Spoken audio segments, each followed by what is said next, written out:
Let's bring you some reaction, though, to the big changes kicking in today. Joining us live from Sydney is Connolly. She's the New South Wales President of the Childcare Alliance. Lynn, appreciate your time. They are huge changes, a real shake-up of the way the system works. Are childcare centres ready for them, do you think, today? Yes, it is a huge change, the biggest change in 11 years. And look, hopefully the majority of centres will be ready. But it's been a traumatic experience for many, many months as, the red tape and the learning about all of the new rules and the changes. It's a massive change. New software, new rules, yes, huge change. So hopefully the centres will be ready. The problem is that we don't get enough information in early enough time to be able to help the families and work out what their new fees will be. So there's some stress there for the families as well, not knowing what's happening. But of course, we're hoping, the government says it'll be okay to start, so we're hoping that's the case. But we do know of centres that have taken out loans just in case the parent contribution doesn't come through due to, the system falling over, because it's got to address 1.2 million families and about 16,000 services, so it's an enormous task. It is an enormous task, but to be fair, these changes have been flagged for many months now. The government has been sending out information to all parents who are in the system repeatedly. Do you think that parents are still confused at this point about how they'll be impacted, or have most of them got on board and made the necessary changes from their end, do you think? Well, yes, there are some parents that have been a bit recalcitrant and haven't got around to it, but the greatest majority of people, families, have done their best, but they get told things like the centre is not open, the centre's closed. They know it's not closed because their children are attending that centre, have been for months or years.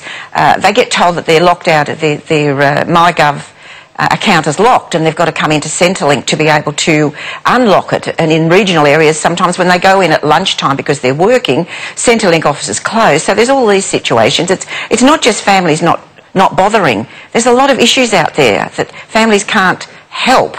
And, so families are being told one thing by Centrelink which is contradictory to the minister's rules and the legislation. So it's very difficult for families. So any centres who are members of ACA New South Wales, we're able to help them and help their families. But for centres that aren't, their parents are just left to go to Centrelink and do their best.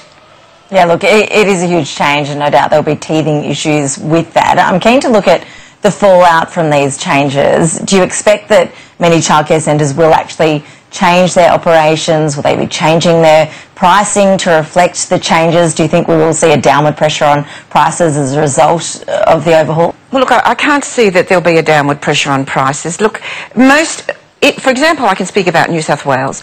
70% of the industry in New South Wales is private. Of that 70%, 80% of them are single centres run by the operator, the owner.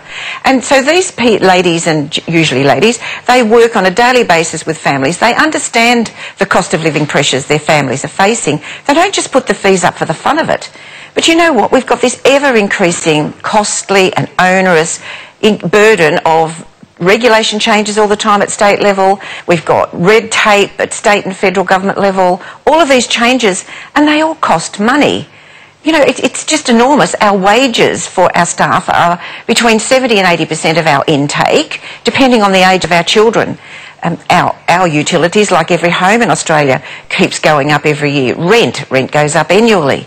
Everything goes up. So really what happens is a centre works out how much it needs to charge a day to keep the doors open. If we don't charge that, we can't keep the doors open, the families can't work, the children don't get an early childhood education.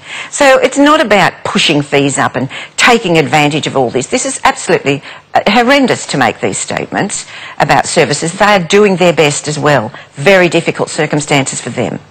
And so that's the cost side. What about the demand side? We have seen some reports of boosts to enrolments in pre-kindy programs, for example. Do you think there is a real concern that a significant number of parents will actually exit the childcare system and instead look into these pre-kindy programs, which I think are offered from the age of 3, or go towards nannies and babysitters who are more of a cash-in-hand sort of situation to try and make the economics work for some people who won't be able to access the subsidies anymore? Well, for working families, it's virtually impossible for them to use the community preschool system because of the short hours. And for those people who, due to whatever reason, are forced to take their children out and put them into less regulated care like nannies, or worse still, backyard care where there's no regulations, there's no monitoring for safety, there's no assessment and rating for quality, we feel really, really strongly for these families, and particularly the children. I mean, there's worldwide evidence to say that children fare better, and in turn the nation fares better if the children have an early childhood education.